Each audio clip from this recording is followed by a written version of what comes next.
بسم اللہ الرحمن الرحیم۔ السلام علیکم ورحمۃ اللہ وبرکاتہ۔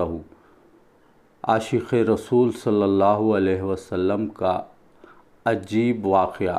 شیخ الاسلام حضرت علامہ ظفر احمد عثمانی رحمۃ اللہ علیہ فرماتے ہیں کہ میں اس زمانے میں حج کے بعد مدینہ منورہ گیا۔